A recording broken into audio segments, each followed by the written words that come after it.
Welcome to new creative study point. New creative study point में आपका बहुत बहुत स्वागत है। मैं अर्जुन। आज है 1 जुलाई को करंट अफेयर जितने भी इंपॉर्टेंट क्वेश्चन बनेंगे वो मैं आपको इस वीडियो में डिस्कस करूंगा और हर क्वेश्चन डिटेल में भी बताऊंगा। चलिए तो शुरू करते हैं। आज का पहला क्वेश्चन है, प्रत्येक वर्ष 29 जून को निम्नलिखित में से कौन सा दिन मनाया जाता है? तो कौन सा दिन मनाया जाता है? International day of the tropics. कौन सा? International day of the tropics. International day of the tropics प्रतिवर्ष 29 जून को मनाया जाता है। कर्क रेखा और मकर रेखा के बीच आने वाले पृथ्वी के क्षेत्र को ट्रॉपिक्स कहा जाता है। किसके? कर्क रेखा और मकर रेखा के बीच आने वाली पृथ्वी के क्षेत्र को क्या कहा जाता है? ट्रॉपिक्स। और इन्हें उष्णकटिबंधीय क्षेत्र और उष्ण क्षेत्र भी कहा जाता है। क्या? उष्ण कटिबंधीय क्षेत्र और उष्ण क्षेत्र भी कहा जाता है। संयुक्त राष्ट्र के अनुसार ट्रॉपिक्स में क्षेत्रानुसार दुनिया के लगभग 95% मैंग्रोव हैं और मैंग्रोव प्रजातियों के अनुसार 99% मैंग्रोव हैं। तो अब इसके बाद आपको मैं बताता हूँ कुछ इम्पोर्टेंट दिवस और बताता हूँ। विश्व ब्रेल दिवस कब मनाया जाता है? विश्व ब्रेल दिवस मनाया जाता है 4 जनवरी को। कब? 4 जनवरी। 4 जैन। विश्व दलहन दिवस मनाया जाता है आपका 10 फरवरी। कब? 10 फरवरी।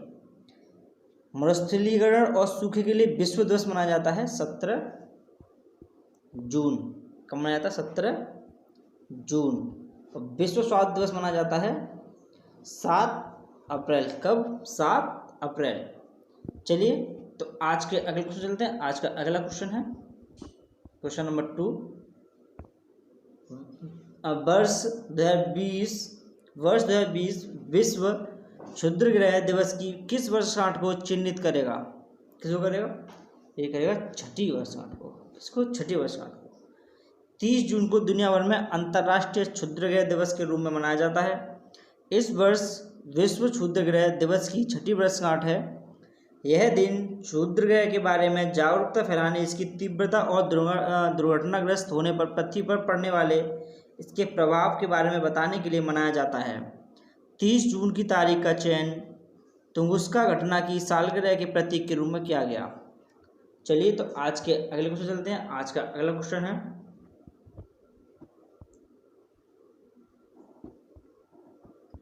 Question number 3।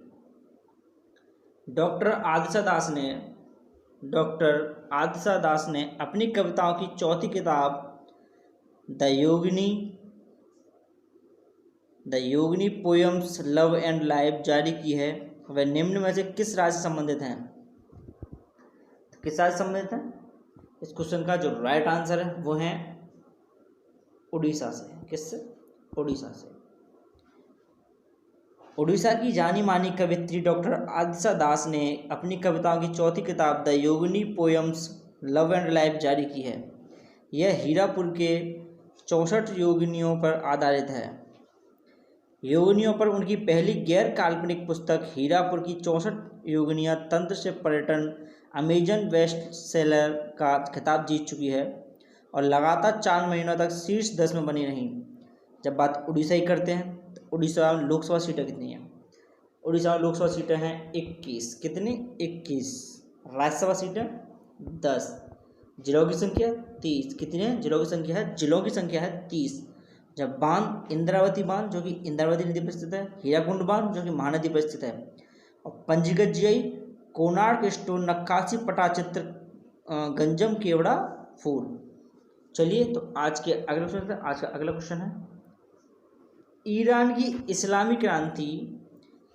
इस्लामी क्रांति गॉड्स कॉर्प्स किस वर्ष तक हिंद महासागर में एक स्थायी आधार बनाने की योजना बना रही है? किस वर्ष तक?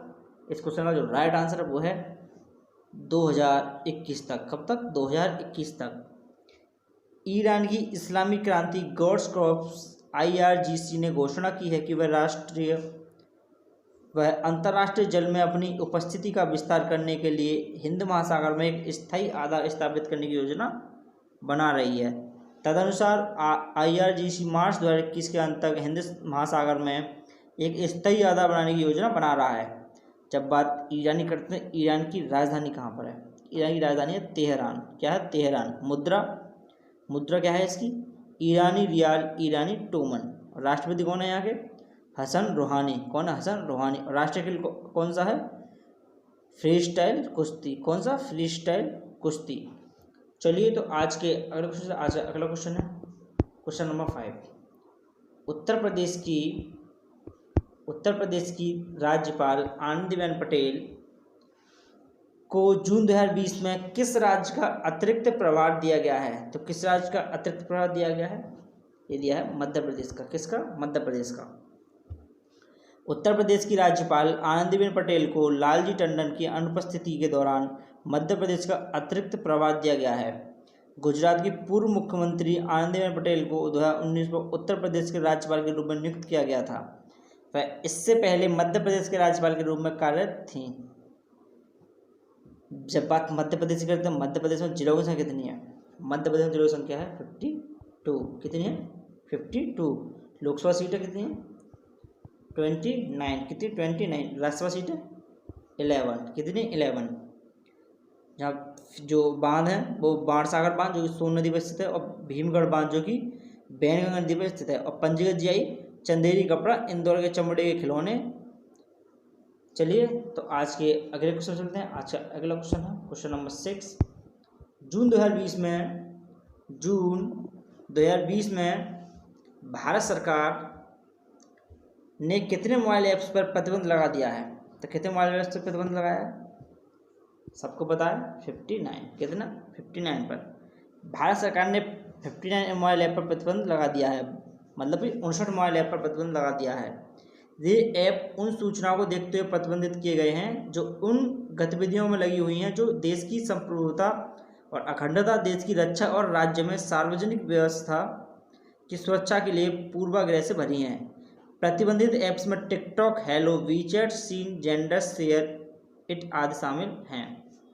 चलिए तो आज के अगले क्वेश्चन चलते हैं। आज का अगला क्वेश्चन है क्वेश्चन नंबर 7। निम्नलिखित में से कौन सा देशव्यापी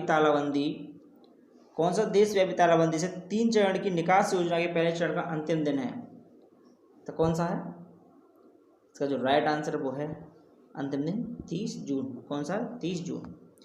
30 जून 2020 देशव्यापी तालाबंदी से 3 चरण की निकास योजना के पहले चरण का अंतिम दिन है।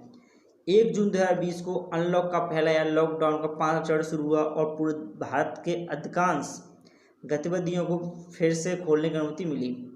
सरकार ने राज्यों के बीच माल और व्यक्तियों के निरंकुश आवागमन की अनुमति दी। चलिए तो आज के अगले क्वेश्चन चलते हैं। आज का अगला क्वेश्चन है क्वेश्चन नंबर 8। जून 2020 में सरकार ने फिर से निम्न में से किसके लिए बोली लगाने की समय सीमा को 2 महीने बढ़ाकर 31 अगस्त 2020 कर दिया है? तो किसकी है? यह है एयर इंडिया की समय सीमा बढ़ाकर। किसकी? एयर इंडिया की। सरकार ने फिर से एयर इंडिया के लिए बोली लगाने की समय सीमा को 2 महीने बढ़ाकर 31 अगस्त 2020 तक कर दिया है। तीसरी बार समय सीमा बढ़ाई गई है। कितनी? तीसरी बार। राष्ट्रीय वाहक के लिए विभाजन की प्रक्रिया 27 जनवरी 2020 को शुरू की गई थी। इसके अलावा अर्हता प्राप्त इच्छुक बोलीदाताओं को सूचना देने की तिथि भी 14 सितंबर 2020 तक बढ़ा दी गई है। चलिए तो आज अगला क्वेश्चन नंबर 9। केंद्रीय इस्पात मंत्री धर्मेंद्र प्रधान ने किस राज्य में सतत जस्ती रेवा उत्पादन सुविधा का उद्घाटन किया है? इस क्वेश्चन का जो राइट आंसर है वो है पंजाब। कहाँ का? पंजाब का।